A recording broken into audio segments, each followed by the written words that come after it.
The stack is smaller than last time, but is no less impressive. Here is my winter haul part 2, featuring my birthday haul, my Edinburgh haul, and everything in between.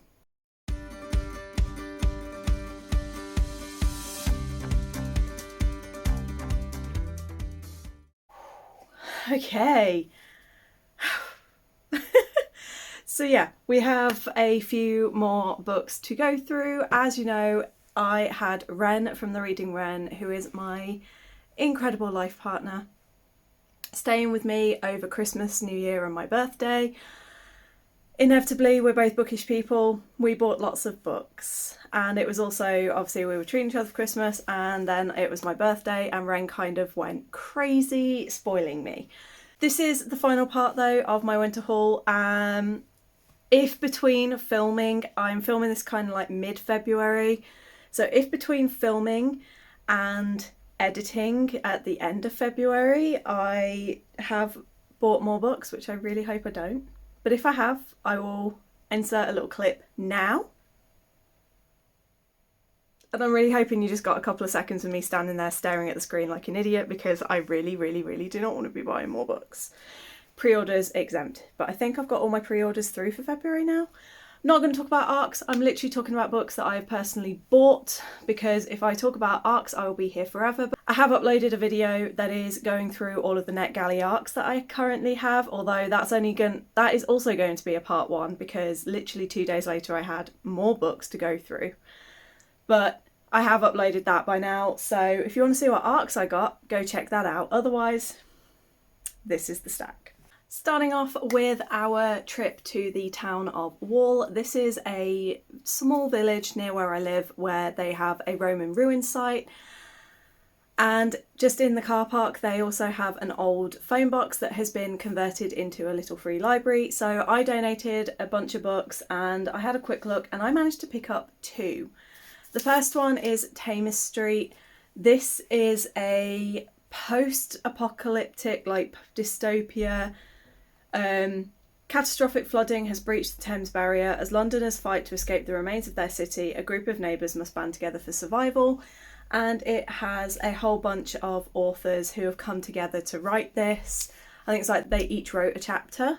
But it's got people like Chris Packham, who is a wildlife ecologist that I really like, Bill Bryson, Cressida Cowell, Veronica Henry, Kirsty Logan and more. So I'm quite interested, 'cause it's one that I wouldn't normally pick up, but it is so tiny and it might introduce me to a few new authors to check out. And I also picked up Tall, Dark and Dead by Tate Halloway. It's just kind of your normal, paranormal romance type thing, only she herself has got abilities. She can commune with goddesses, I think it seems like. It just says that she's, when you've got inner goddesses to contend with. So could be fun, could just be a quick, short, fun read.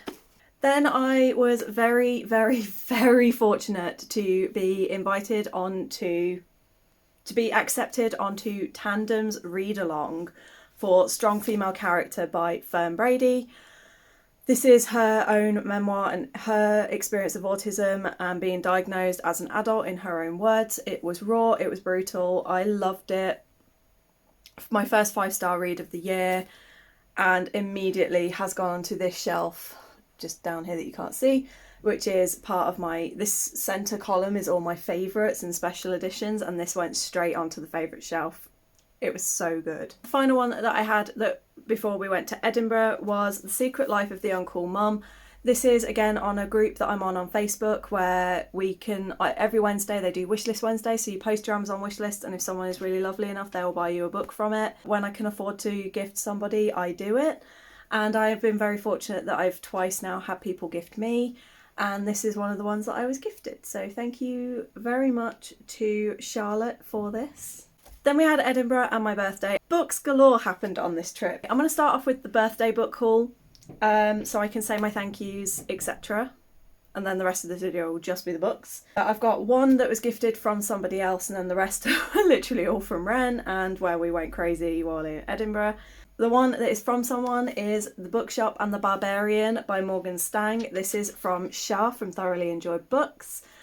She's one of my besties. I absolutely love her. I have lost the thing. Oh my god. The cover is still very much giving. Thank you so much to Shah. I love it. It looks so cool and I can't wait. And then we have obviously the birthday book hauls. So first off, we had a bunch of manga. We went into Blackwell's, and Ren originally set a limit of 5 volumes of manga. I picked 5 and then they picked an extra one up. So I picked up Our Not So Lonely Planet Guide Volume 1, which I have already read and gave 4 stars. Ex-Yakuza and Stray Kitten, again, already read, 4.5 stars. A Sign of Affection, Volume 1, have not yet read, but I'm hoping to get to in February or March. And then Volumes 2, 3 and 4 of The Masterful Cat is Depressed Again Today. I binge read all 3 of these yesterday, and honestly, this is a 5-star series for me. Not all of the volumes have been 5-star, but the series as a whole, for the vibes and the fun and the joy that I get from it, is a 5-star. And I was very pleased to find out that it is not only 8 volumes long and that it is actually going to be longer, and I was like, yes! For more manga, we went into Forbidden Planet, and I just got the buy 3 for 2, and so I picked up volumes 2 and 3 of Cat Gamer. And Spy Family Volume 2, again, I've already read it. I gave it 4.5 stars, no, 4 stars for this one, and I can see this being one of my all-time favourite series, to be honest with you. The first place that we actually went into in Edinburgh was Lighthouse Books for my birthday, and I picked up Slow Seasons by Rosie Steer, which is a non-fiction look at the Wheel of the Year and how to reconnect with nature and yourself by following the pagan Wheel of the Year. Then The Bone Library by Jenny Fagan, which is a collection of poetry. I'm not normally a poetry girl, but the cover and the topic that it covers absolutely caught my eye and I really want to read it. And then obviously it's a queer women-owned bookshop, so I wanted books about queer women, so I got Iris Kelly Doesn't Date by Ashley Herring Blake. So I now have all 3 books in that series. From Toppings, which for both of us was our favourite shop, we got A Man and His Cat Volume 1. I have already read this. I gave it 5 stars, but now I have the physical copy, which I'm really super excited about. The Girl from the Other Side, which I didn't know anything about, but when I had a very, very quick flick through, it made me go, "Aw," and made me think that maybe I have part 3 of my wholesome manga ready with a few of these. The Night Sky Almanac, so throughout the year I can have a look at what's going on in the sky, and hopefully this year be a little bit more proactive about actually looking up at the sky, because I do love astronomy, I just never really do it, and I always forget what I've done when I go back out. So I'm hoping to be a little bit more proactive with it this year. And then the final book that Ren bought me specifically for my birthday was in Tight Wronger Books, and we love that place so much. Obviously, with all of these bookshops, if you are interested in knowing more about why I loved the stores and a little bit more where I insert video clips and rate the stores as well and give them a proper ranking, check out my Edinburgh haul video, because I go into way more detail than I have here. But if you're interested in going to Edinburgh or just interested in looking at what bookstores are available, check it out. But the last one was A Psalm for the World Built by Becky Chambers, which I read just a few days ago, and I gave 4 stars and I really, really loved it. It was really good.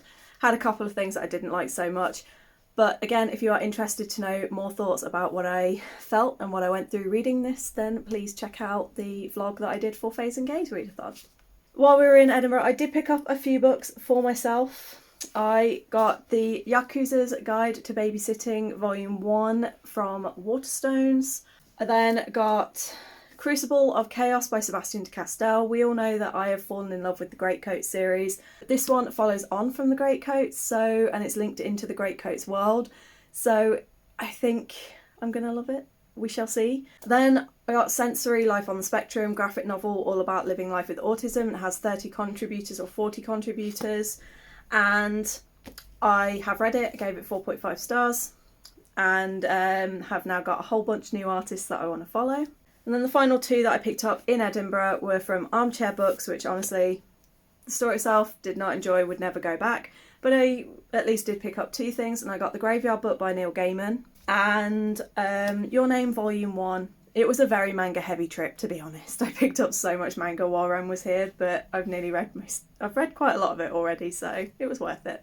And then obviously we got home, we settled back in, The book buying slowed right down, but I have still had a few, including 2 pre-orders that have arrived. The very first pre-order of the year that arrived was The City of Stardust by Georgia Summers, and it's an adult debut fantasy, which I'm really excited about. And then I have Infinity Alchemist by Kaysen Callender, which is Kaysen's first foray into fantasy writing.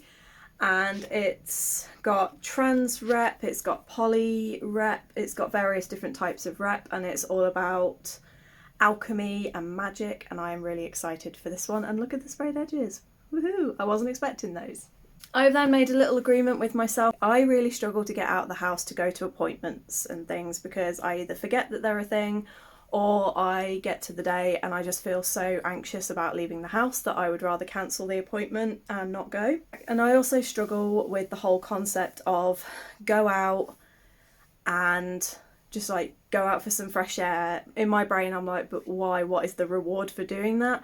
So I've come up with a plan that I will reward myself when I leave the house by going to the works. When not in the sale, you can pick up books for around about the £2.50 mark and then going up. And I was very fortunate I managed to pick a book up in the sale that was £1.50. So I was like, cool, it was £4 for my travel, £1.50 for my book. So for not even £6, I got a book and a day out.